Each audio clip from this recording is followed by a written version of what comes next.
everybody. Welcome to the round of Otaku United AS. Today I'm going to be talking about my favorite games for my retro consoles. In no particular order, however, I'm going to be going by console. So we're going to start off with the Geo AES. This is a system that I recently picked up about a year and a half ago. Honestly, of all my retro consoles, it's my second favorite one. My first favorite being the Sega Saturn. So we're going to start looking at the games on that one first to kind of get an idea of what some of these titles are and why I enjoy them so much. So we're going to start off with King of Fighters, no particular order by the way, 96. So King of Fighters 96 came out obviously in 1996. Of all the King of Fighters games, this is actually my third favorite in the series.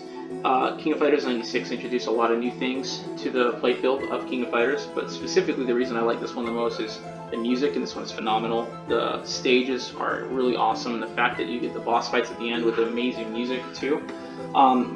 In terms of favorite characters, I prefer to use the King or the Fatal Fury team.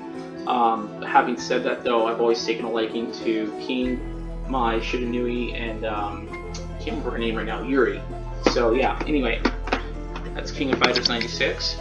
Moving on, King of Fighters 97. This is actually my least favorite in the series. Having said that, though, of the ones I own, it's my least favorite, but I still play this one pretty a lot.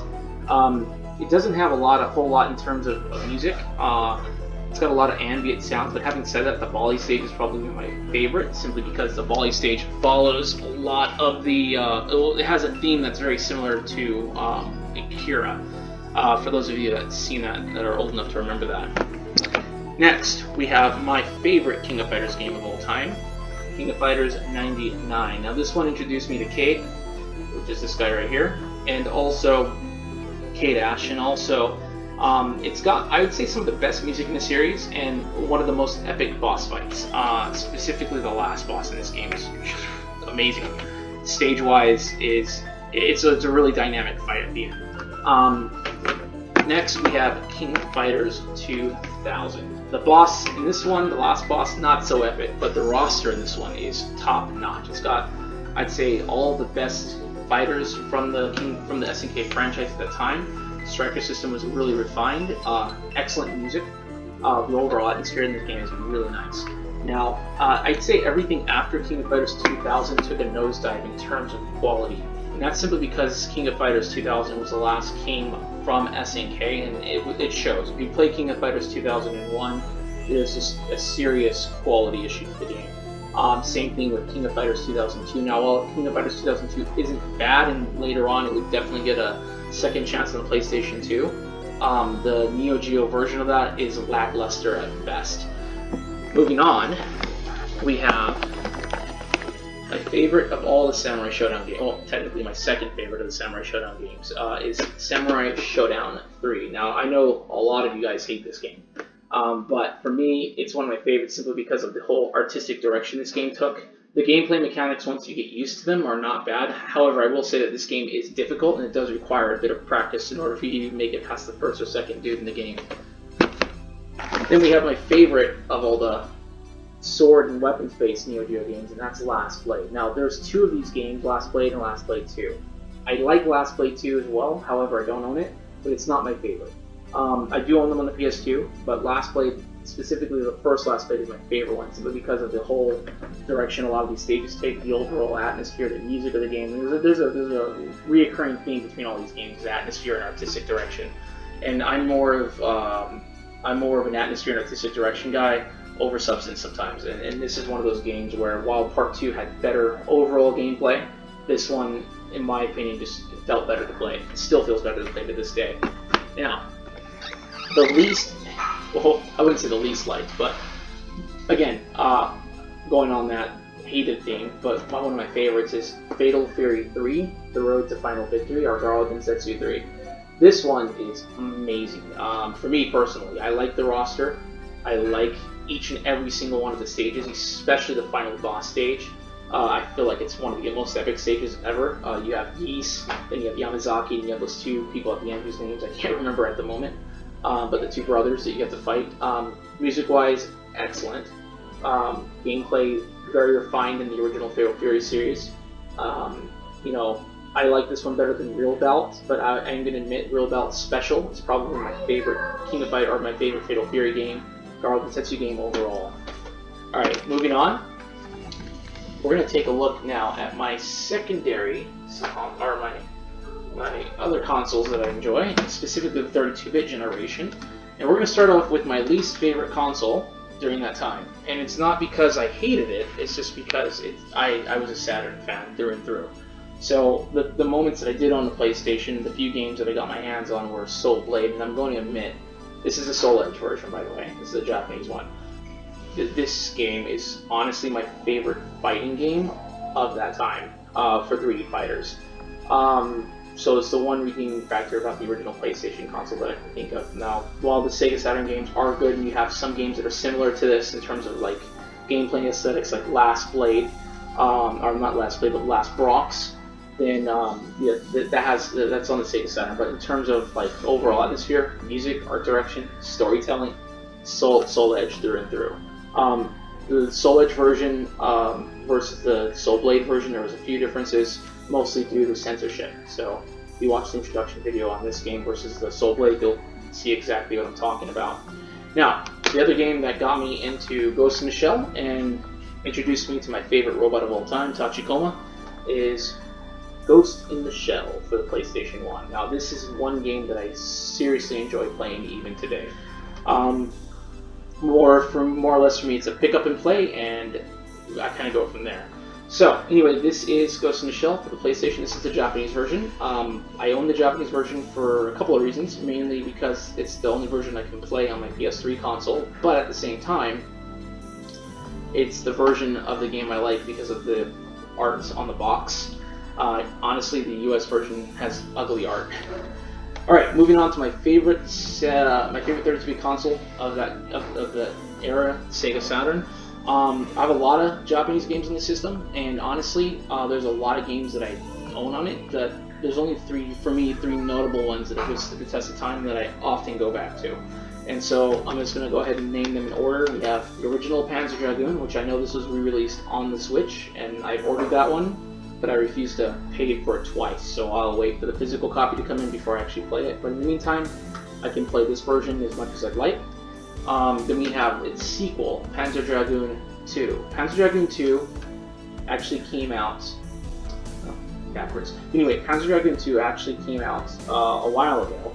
So, honestly, a while ago. It came out after the first one. But anyway, Panzer Dragoon 2 is honestly my favorite of all the Panzer Dragoon games. Branching pathways, beautiful art direction in the game, unique storyline. Yeah, what can I say? It's one of the best in the series. And I'd say my second favorite Panzer Dragoon game of all time is Panzer Dragoon Azel. Now, I did at one point own the US, or not technically the PAL version of this game, but honestly, I'm not about to fork over $500 for another version of it. So I'll stick with the Japanese version. It's very affordable, easy to play through if you have a guide or have some basic Japanese understanding. But anyway, highly recommended game. So moving on from there, we're going to go straight to my next consoles, and this is going to be the PlayStation 2 and the Xbox. We'll start off with the Xbox, so the OG Xbox. So the OG Xbox, there's only one game I want to show off, and can you guess what it is? Panzer Dragoon. So yes, this is definitely, of all the Panzer Dragoon games, it's a beautiful game. It's not my favorite in the series, but it's definitely a beautiful game to play. And it's even better, it still looks better than the remake that came out for the Switch recently. But still, this game is phenomenal. I would say you should definitely own it. I've always been trying to find the actual soundtrack for this game in vinyl format, and they still haven't released one, so hopefully they do at some point. But the reason I own the Japanese version of this game is really simple. You've got the game itself, and you've got a sampler of the soundtrack, which is awesome. Okay, that brings us to the PlayStation 2. So on the PlayStation 2, I have, as you can see, Sega AES Panzer Dragoon, which is a remake of the Sega Saturn Panzer Dragoon, and overall it looks a little bit better in certain areas, but some places take a visual hit, but still, good game. I'm going to go a little quick now because I have a clock that I have to stay within. Then we have Galaxy Force 2. Also, one of my favorite PlayStation 2 Sega Age games. Okay, moving on, we've got Macross. So, right here, awesome game. Okay, and then we have Ace, the final, or what is this? Another Century's episode R, or actually Another Century's episode, the final 3. Now I don't own all these games, but what I can say about these games is it's like a mix between all of the Bandai franchises at that time, including Macross, and the different versions of Macross that were available, and they just put it all into one game. There are actually 2 versions of this game, which I'll be showing off another version in a minute. But of the versions of ACE, Another Century's episode, this is probably the better one. Okay, moving on from there, we've got King of Fighters 94 Real Bout. Honestly, I'm not a huge fan of playing this game, but the introduction video, man, especially this is just for the introduction video. This game is worth it alone. If you could stick this introduction video into the original King of Fighters 94, then you would have gold. But yeah, worth owning for that. Having said that, it's a solid game overall. It definitely does upgrade the visuals to the original King of Fighters 94, which seriously needed it, but I wish they had updated the animations as well. Okay, then we have King of Fighters 98. This is probably considered the best one in the series. King of Fighters Ultimate Match. Now I do eventually want to get this game for the Neo Geo. Having said that, importing right now is out of the question, simply because trying to get anything in Japan is next to impossible at the moment. So it's going to have to be one of those games I wait for. Having said that though, King of Fighters 98, the Ultimate Match is a solid game through and through for the PlayStation 2. And I know they're re-releasing this game on the PS4 in physical form for the under limited runs. I would say if you can get that version at a cheap price, go for it. Otherwise, pick up the PS2 version. Same game, just as good. Okay, now we have Hokuto no Ken, the Fist of the North Star fighting game. This game is freaking awesome. It uses the same engine as Guilty Gear, and I love that it had the Crystal King's intro song from the original Fist of the North Star series. So really good game. The bout between Kenshiro and Raoul at the end, or towards the end, the end boss fight is just epic. Okay, moving on from there, Dodoro. This game is honestly my favorite PS2 game back in the day. I sold it, and when I got back to the States, and I was like, all right, let's get it back, no big deal. And I'm kicking myself in the ass for that every single time, because the US English version of this game is way too expensive. It goes for anywhere from $400 to $600, and if you get lucky, you can get it for around a couple hundred, but I'm not willing to pay that much for this game. So I've already finished the game in the past. I decided, all right, screw it, I'll just get the Japanese version. I thought I ordered the Japanese version. So anyway, I ended up getting the Mandarin version of the game, or the Chinese version. So the voiceover is in Japanese, so it's helpful, so I can still play the game at least. But all of the writing is in Mandarin, or Chinese. So that's the only downside to this version of the game. Having said that though, I do go back to it and I play it every now and then. And if I do ever see the US version for under $100, then, and if I have the money to spare at that time, I'll pick it up for sure. But at its current price point, I'd say go with the Japanese, Korean, or Chinese version, you're good to go. As long as you have a user manual. Alright, there's 2 more here. So, next we got the Suikoden series, or Suikoden. Of all the Suikoden games ever released, I know most people swear by Part 2 and Part 5, but 3 is actually my personal favorite. So, this one's not in the best condition, frankly speaking, but I got it at a really good price, not $20, it was like less than 10. So I was like, alright, why not? So, came with a manual, instructions are all here, and if you're into tactics and storytelling and a very long game, then you'll really enjoy this one. Alright, next we have Xenosaga 3. Now I actually own a whole bunch of PS2 games, but I'm only showing off the ones that I think are notable. And so this is the last game in the Xenosaga series. Honestly, I finished this game probably back in 2007 or 2008. Of all the Xenosaga games, this is definitely my favorite one. Having said that, I prefer the introduction to this series from part 2. Now, I never actually finished the original game, which I plan to do at some point in the not too distant future. Having said that, though, if you have the means to get this game, it's totally worth it. One of the Monolith Soft's best games, and they're part of the Bandai. So yeah, go for this one. Can't go wrong. Alright, last of the retro consoles, and yes, I consider the PS3 a retro console now, because it came out in 2006, and right now we're in 2020. So, it's got retro status, in my opinion. Alright, so I'm just going to show off some games that I think are notable, and we'll go from there. So, of all the Yakuza games, the one that I would find, for me, to be the most notable one would be the Kensen series, and that's only the Yakuza Kensen, or Ryoga Gatoku Kensen, and that's only because it never came out in the States. You play Musashi, I don't want to slaughter the name right now, but anyway, you play a character named Musashi, or at least a form of him through the main character Kiryu in the main series. But it's a really unique game. You play through history as somebody who is going through the Warring States period. Anyway, really good game. I actually finished this game through and through, way back in the day, and I did a review on this game too a long time ago. Having said that, though, is it my favorite of the Yakuza games or the Ryoga Gatoku games? No. My two favorite Ryoga Gatoku games are still Part 2, Yakuza 2, and honestly, Yakuza Ishin. That one is freaking awesome. And that one you play as Ryumo Sakamoto, but that's for PS4, so I don't really consider that to be retro status. So moving on, we've got a few more games here. We have the HD versions of Ico and Shadow of the Colossus. Ico, gold. Very good game.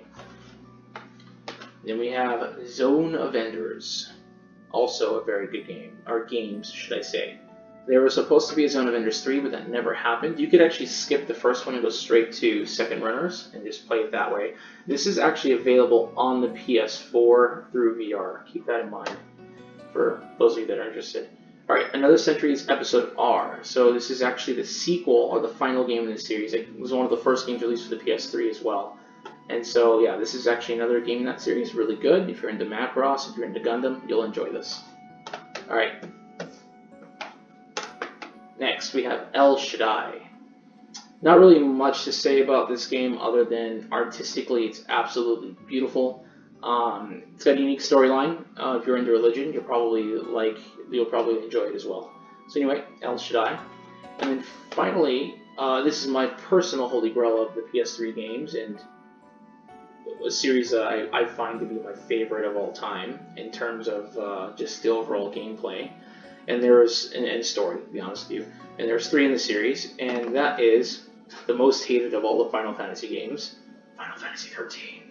Having said that, though, this is actually my favorite in the series. I like Part 1, Part 2, and Part 3 because it kind of sets all of it up. And as a whole, they're really good. If you treat them as individual games, and yeah, I can see why people didn't like Final Fantasy 13.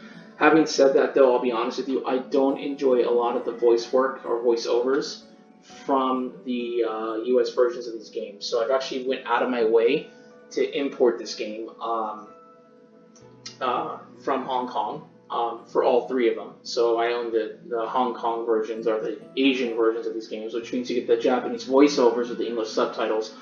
And I just feel the Japanese voiceovers are a lot better done than the US voiceovers. And that same goes for Final Fantasy VII that just came out. I just finished playing that whole game through in Japanese, and I can't play it in English because the voice work it's not good. It's hard to take it seriously. Now, that's not to say that American voice actors can't do a good job. So there's a lot of games that I'm not showing off right now, that have excellent voiceovers that are American games that are just phenomenal. But Square, for whatever reason, their Japanese voiceovers don't translate well into English voiceovers, and they usually cast the wrong people for the wrong roles. Having said that, though, of the original of the Final Fantasy 13 games, Lightning's voice actor actually did a very good job, and I would even say Dodge as well. But other than that, it's hit and miss. So anyway, those are all my top retro games. Hope you enjoyed that. You don't have to subscribe to me. You can comment if you want, and if you guys want me to make some more videos in the future, I will. And See y'all next time. Peace out.